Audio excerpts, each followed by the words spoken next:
নমস্কার, আমি সীতারাম। আজকে সেপ্টেম্বরের 30 তারিখ। আগামীকাল মার্কেট কেমন থাকবে সেটা নিয়ে তো আমরা আলোচনা করবই।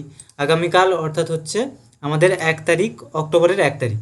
তো অক্টোবরের 1 তারিখ মার্কেট কেমন হচ্ছে সেটা নিয়ে তো দেখবই, সেটা তার ট্রেডিংটা কেমনভাবে করা যাবে সেটা তো অবশ্যই আলোচনা করব।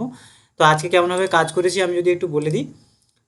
এই দেখুন, আমি 9টা 33-এ আপডেট করে দিয়েছি যে আমাদের ট্রেডটা কমপ্লিট হয়ে গেছে। 15 পয়েন্ট মতো নিফটিতে ক্যাপচার করেছি 1:1 টার্গেট। মার্কেট আজকে প্রচুর বড় একটা ফল হয়েছে। যাই হোক, তো আমাদের যেরকম কাজ, আমরা আমাদের কত কিছু নেই, আমরা সিস্টেমেটিক ওয়েতে কাজ করি। তো 15 point is enough for 15 point stop loss.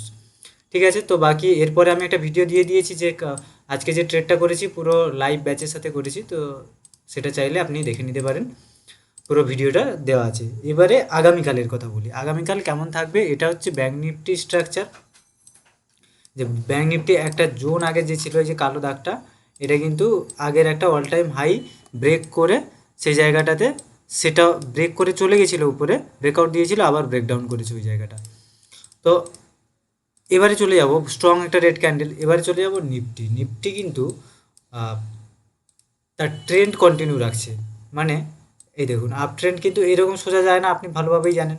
Up trend হচ্ছে হায়ার হাই তৈরি করে, হায়ার লো তৈরি করে, হায়ার হাই তৈরি করে, হায়ার লো তৈরি করে। তো এই যে একটা সাপোর্ট নিফটির জন্য খুবই গুরুত্বপূর্ণ একটা সাপোর্ট আছে। তো এবারে আমরা নিফটির প্ল্যানটা আমরা দেখে নেবো 5 মিনিট ফ্রেমে, যে নিফটি কেমনভাবে রিঅ্যাক্ট করতে পারে বা নিফটিতে কেমনভাবে কাজ করতে পারি। তো 5 মিনিটের আগে 15 মিনিট আমি একটু বলে দিই যে এই যে যে জোনগুলো আমি মার্ক করেছি, এগুলো সব একটা একটা সাপোর্ট আর রেজিস্ট্যান্সের জন্য। আপনারা প্রত্যেকদিন যারা দেখেন তারা ভালোভাবেই বুঝবেন যে কেমনভাবে কী করে এই জোনগুলো আমাদের করা হয়।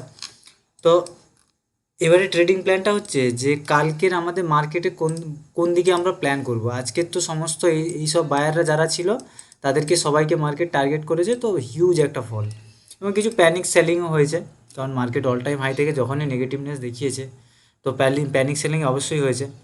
তো এইবার এই সব যে বায়াররা না, এই সব বায়াররা এদেরকে মার্কেট টার্গেট করার চেষ্টা করবে। তো তাহলে মার্কেটকে আরও এত নিচে আসতে হবে। তো মার্কেট যদি দেখা যায় মার্কেট এই জায়গায় কোথাও সাস্টেন করছে, তাহলে কিন্তু আমরা একটু এই সব সেলাররা, মানে এই সব জায়গায় যে সেলাররা, আমি একটু বড় করে দেখাই, এই সব জায়গার যে সেলাররা, এই সব জায়গায় সেলাররা, এই সব সেলাররা এদেরকে টার্গেট করার মার্কেট চেষ্টা করতে পারে। তো বাকি নিচের বললাম যে নিচের বায়ারদের টার্গেট করার চেষ্টা করলে তাহলে অনেক নিচে যেতে হবে মার্কেটকে। তো অনেক নিচে যদি গ্যাপ ডাউন খোলে, আজকে যেমন অনেক গ্যাপ ডাউন খুলেছে, তাই জন্য আমরা সঙ্গে সঙ্গে নিচে টার্গেট করেছি। তো গ্যাপ ডাউন খুললে তাহলে নিচের বায়ারদের টার্গেট করব, এবং ফ্ল্যাট, অলমোস্ট ফ্ল্যাট একটু গ্যাপ আপ খুললে আমরা বাইংয়ের দিকে প্ল্যান করব। ঠিক আছে, এটা হচ্ছে সিম্পল নিফটির প্ল্যান। এবারে ব্যাঙ্ক নিফটির প্ল্যানটা কী থাকবে, ব্যাঙ্ক নিফটির 15 মিনিট ফ্রেমে ব্যাঙ্ক নিফটিও দেখিয়ে দিই যে এই জায়গায় বায়ার আছে। তো এই বায়ারদের অলমোস্ট টার্গেট করা হয়ে গেছে। বাকি স্ট্রং বায়ার কিন্তু অনেক নিচে, এই যে 52,200 কাছাকাছি, 52,000-এর কাছাকাছি স্ট্রং বায়ার। তো এই বায়ারদের টার্গেট করতে হলে মার্কেটকে আবারও সেই অনেক নিচে আসতে হবে। তো যদি অনেক গ্যাপ ডাউন খোলে তখন এদিকে কোথাও আমরা ভাববো, বা যদি সেম জায়গাতে বা ফ্ল্যাট কোথাও বা লিটল বিট গ্যাপ আপ খোলে, তাহলে কিন্তু এই যে সেলাররা এই সব সেলারদের টার্গেট করার মার্কেট চেষ্টা করবে। তো সেই মতো আমাদের কাজটা করতে হবে। মার্কেট একটু সাইডওয়েজ থাকলেও থাকতে পারে আগামীকাল, কারণ একটা হিউজ মুভমেন্টের পর তো মার্কেটটা একটু সাইডওয়েজ থাকলেও থাকতে পারে। তো সেই মতো ছোটো পয়েন্টে কাজ করুন, আপনার রিস্ক রিওয়ার্ড অনুযায়ী হয়ে যাবে। ধন্যবাদ ভিডিওটা এতটা দেখার জন্য। ভিডিওটা ভালো লাগলে চ্যানেলটা সাবস্ক্রাইব করুন আর ভিডিওটা লাইক করুন। বাকি আমার কাছ থেকে যদি আপনারা ট্রেডিং শিখতে চান, তাহলে স্ক্রিনে দেওয়া নাম্বারে কল বা হোয়াটসঅ্যাপ করুন। 1 মাসের ট্রেনিং হবে, প্লাস 1 বছরের লাইভ মার্কেট সাপোর্ট থাকবে।